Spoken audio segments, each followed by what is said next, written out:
राधे राधे दोस्तों, जय गुरुदेव, जय माँ गायत्री। ये वीडियो जो है वो इसके ऊपर है कि एक साथ अधिक मंत्र करना, मंत्र या कोई भी स्रोत है वो पढ़ना चाहिए या नहीं चाहिए, और उसका क्या लाभ या नुकसान होता है, या फिर जो मंत्रों की ऊर्जा होती है वो किस तरह काम करती है।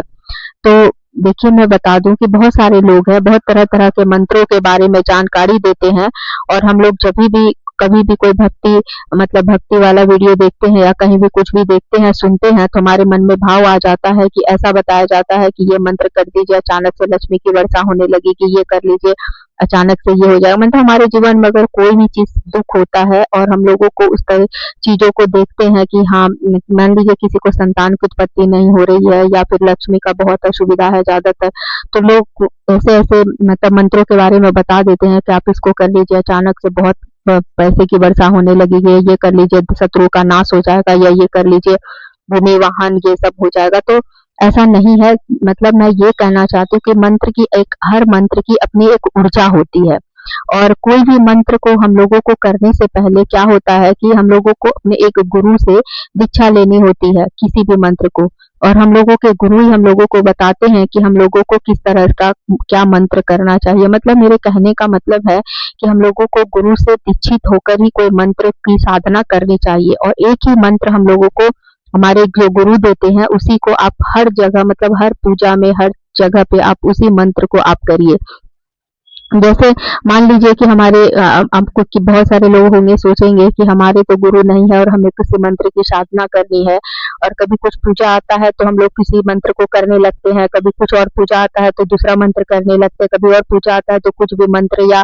कुछ भी पढ़ने लगते हैं। तो ऐसा करने से मतलब क्या होता है ना कि हमारी ऊर्जा जो है, एक मंत्र, मान लीजिए कोई एक मंत्र को आप 10 दिन तक कर रहे हैं तो उसकी एक ऊर्जा जागृत हो जाती है, और फिर हमारा जो हमारी जो शरीर की ऊर्जा और मंत्र की ऊर्जा जो है उस तरह से अलग दिशा में काम करने लगती है। लेकिन फिर 10 दिन के बाद हम कुछ और सुनते हैं और उसकी मंत्र को करने लगते हैं, तो वो मंत्र की ऊर्जा समाप्त हो जाती है। जैसे मैं एक कैसे बताऊं, हाँ, ऐसे बोल सकते हैं जैसे कि मान लीजिए कि आप दुर्गा जी का कोई भी मंत्र करते हैं। दुर्गा जी के बहुत सारे मंत्र, बहुत सारे, जो लोग दुर्गा सप्तशती पढ़ते होंगे या जानते होंगे तो उनको पता होगा कि दुर्गा जी का बहुत मंत्र है, हजारों मंत्र है, और दुर्गा का सौम्य रूप भी है और रुद्र रूप भी है, अघोर रूप भी है, जिसमें तांत्रिक मंत्र भी है, और दुर्गा जी का सौम्य रूप ब्रह्म मंत्र भी है। तो दुर्गा जी का जो बहुत सारा मंत्र है, और हम लोग दुर्गा जी का कोई भी मंत्र कहीं से भी सुनते हैं और उठाकर करने लगते हैं, उसमें बताया जाता है कि इससे ये फायदा है या ये लाभ है, तो बस हम लाभ और फायदे के पीछे भागकर वो मंत्र करने लगते हैं। तो ये बहुत ही गलत तरीका है, क्योंकि दुर्गा सप्तशती अगर आप पढ़ते हैं तो वो अपने आप में ही अद्भुत है, मतलब बहुत ही अद्भुत है। और दुर्गा सप्तशती में जो नवार्ण मंत्र है, जैसे कि मान लीजिए किसी का शरीर है तो उसके शरीर में रीढ़ की हड्डी होती है ना, जो रीढ़ का हड्डी से शरीर का पूरा ढांचा होता है, उसी तरह से दुर्गा सप्तशती अपने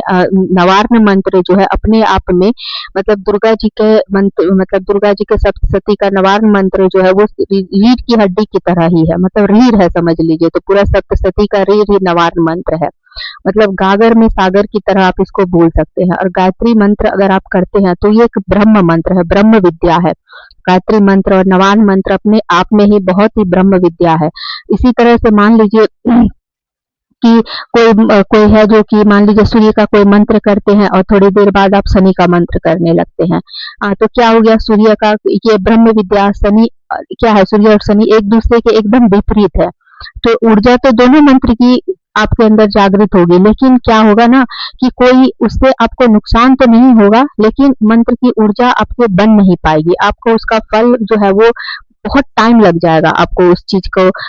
उसका फल मिलने में। जैसे हनुमान जी का कोई मंत्र करते हैं और फिर हम लोग भैरव की साधना करने लगते हैं, गायत्री जी का मंत्र करते हैं, गायत्री माँ का, और फिर हम लोग भैरव का मंत्र या फिर बगला मुखी मंत्र या धूमावती की साधना करने लगते हैं। मतलब एक दूसरे के ये क्या है, विपरीत है, एकदम अघोर मंत्र है, भैरव मंत्र अघोर मंत्र है, अघोर शास्त्र है, और एक दूसरे के एकदम विपरीत है। तो इससे नुकसान नहीं होगा, लेकिन मंत्र की जो ऊर्जा बन ही नहीं पाएगी। मतलब एक दूसरे क्या होगा, एक जैसे प्लस माइनस होता है ना, कि एक मंत्र की ऊर्जा बनेगी और एक दूसरे मंत्र की ऊर्जा उसको घटा देगी, तो प्लस माइनस होते रहेगा और कभी वो चीज फलीभूत हो ही नहीं पाएगा। तो बोलने का मतलब ये है कि आप जैसे 10 जगह गड्ढा थोड़ा थोड़ा खोदते हैं तो आपको पानी की तलाश होती है, तो हम लोग क्या करते हैं, थोड़ा गड्ढा खोदते हैं पानी नहीं निकलता है तो हम लोग सोचते हैं कि यहाँ पानी नहीं है, दूसरी जगह खोदना स्टार्ट करते हैं, फिर दूसरा जगह भी खोदते हैं, वहाँ पानी नहीं निकलता। इस तरह चक्कर में हम लोग 10 जगह जो है थोड़ा-थोड़ा गड्ढा खोद देते हैं। लेकिन हम लोगों को क्या होता है, पानी नहीं मिलता है, लेकिन वही हम लोग थोड़ा मेहनत से करते-करते एक ही जगह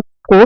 10 जगह नहीं खोद के एक ही जगह को हम लोग अगर 10 बार मतलब बहुत गहराई तक खोदते हैं, बहुत गहराई तक खोदते हैं गड्ढा, तो पानी निकल आता है। आप मान ली ऐसे समझ सकते हैं कि कोई बच्चा पढ़ाई करता है, तो एक कोई सब्जेक्ट है, मान लीजिए कोई एक सब्जेक्ट है, मैं ज्योग्राफी, हिस्ट्री, साइंस का कोई भी एक बुक मान लीजिए कि वो पढ़ता है, तो वो एक साइंस के बुक से वो खुश नहीं है, तो दूसरा साइंस की बुक ले आता है, तीसरा साइंस, लेकिन वही एक साइंस का बुक को एक साइंस का बुक की जगह वो 10 साइंस की बुक को पढ़ लेता है। मतलब अलग-अलग राइटर का या अलग-अलग पब्लिशर का एक ही साइंस का बुक को अलग-अलग पढ़ लेता है। लेकिन अगर वही एक ही बुक को वो 10 बार पढ़े, 20 बार पढ़े, बार-बार पढ़े, तो पहले शायद नहीं समझ में आया, थोड़ा बाद सेकंड टाइम थोड़ा समझ में आया या नहीं भी समझ में आया, थर्ड टाइम थोड़ा समझ में आएगा, फोर्थ टाइम, इस तरह से क्या बार-बार जब रिपीटेशन में पढ़ेगा तो वो चीज़ें उसको समझ में आ जाएगी। तो मंत्र भी ऐसे ही काम करता है कि हम लोगों को 10 तरह का मंत्र करने से कोई लाभ नहीं होता है। मतलब क्या होता है कि कोई एक ही मंत्र को आप लीजिए, अगर आपके गुरु मंत्र देते हैं तो भी है, गुरु दीक्षित होकर आप मंत्र लेते हैं तो आप हर पूजा में, लक्ष्मी जी की पूजा में भी अपने गुरु मंत्र को करिए, गुरु मंत्र का हवन करिए, दुर्गा जी की पूजा में भी दुर्गा सप्तशती और गुरु मंत्र को करिए, शिव जी की पूजा में भी आप अपने गुरु का मंत्र कर सकते हैं। मतलब भगवान सब एक ही है, मतलब अनेक हम लोगों को अलग-अलग पिक्चर है, लेकिन भगवान सब एक ही है और एक ही मंत्र से आप भगवान को पुकार सकते हैं, वो सुनेंगे। और अलग-अलग मंत्र करने से उससे कोई मतलब आपको लाभ नहीं होगा। मतलब एक दूसरे मतलब एक मंत्र की हर एक मंत्र की ऊर्जा होती है, वो ऊर्जा जो है वो जागृत होगी और दूसरे मंत्र की ऊर्जा उस मंत्र को काट देगी। तो ऐसा करने से आपको कोई लाभ नहीं होगा। तो इसी तरह से है। और आप तो गुरु दीक्षा ले लेते हैं तो बहुत अच्छी बात है, गुरु दीक्षा ले लीजिए। और अगर गुरु दीक्षा आप नहीं लेते हैं तो फिर भी आपके मन में जिस भी इष्ट देवी देवता के प्रति श्रद्धा भाव बहुत प्रगाढ़ है,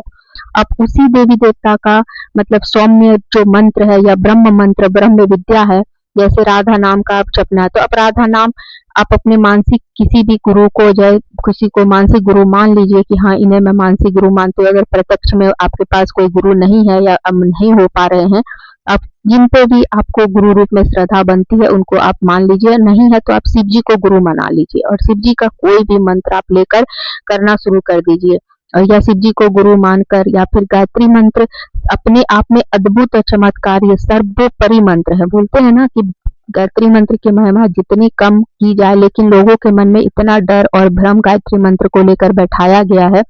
इतना ज्यादा डर भ्रम बैठाया गया है कि लोग गायत्री मंत्र करना ही नहीं चाहते। बहुत लोग बोलते हैं गायत्री मंत्र को बहुत जोर से नहीं बजाना चाहिए, बहुत लोग कहते हैं स्त्रियों को करना नहीं चाहिए, बहुत सारे लोग कहते हैं कि गायत्री मंत्र जो है वो शापित मंत्र है, इसको नहीं करना चाहिए। मतलब तरह तरह की भ्रांतियां हैं, बहुत सारे भ्रम है मन में, तो गायत्री मंत्र लोग करना नहीं चाहते। लेकिन गायत्री मंत्र अपने आप में अद्भुत है, गायत्री मंत्र से बढ़ के तो कोई मंत्र है ही नहीं।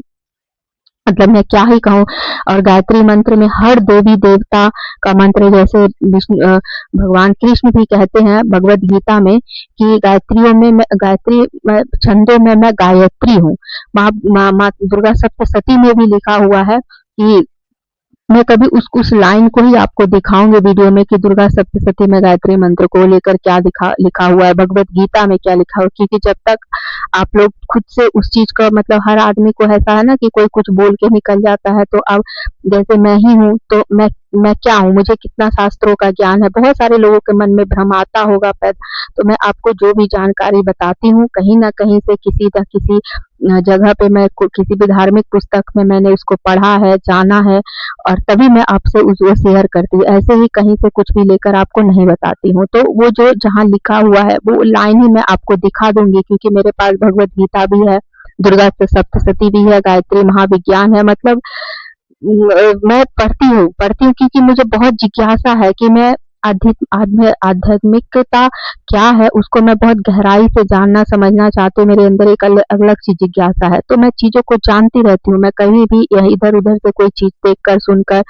किसी को नहीं बताती जब तक उसका खुद मतलब बहुत सारी चीजों को मैं समझ लेती हूँ गहराई से। तो अगर आप लोगों को मेरी वीडियो अच्छी लगती है तो चैनल को लाइक सब्सक्राइब जरूर करिएगा और फिर इसी तरह से बहुत अच्छी इन्फॉर्मेटिव वीडियो लेकर, अच्छी ज्ञानवर्धक जानकारियाँ लेकर मैं आपके लिए आती रहूँगी। आपका अपना चैनल है, कोई कमेंट हो तो लिखकर ज़रूर पूछिएगा, मैं ज़रूर बताऊँगी। और देखिए मेरे पीछे बहुत सारे ग्रंथ रखे हुए हैं जो मैं समय-समय पर पढ़ती हूँ, जब भी मेरे मन में कोई भी तरह का प्रश्न आता है और फिर उसी के ऊपर मैं आपके लिए वीडियो लेकर आती हूँ। तो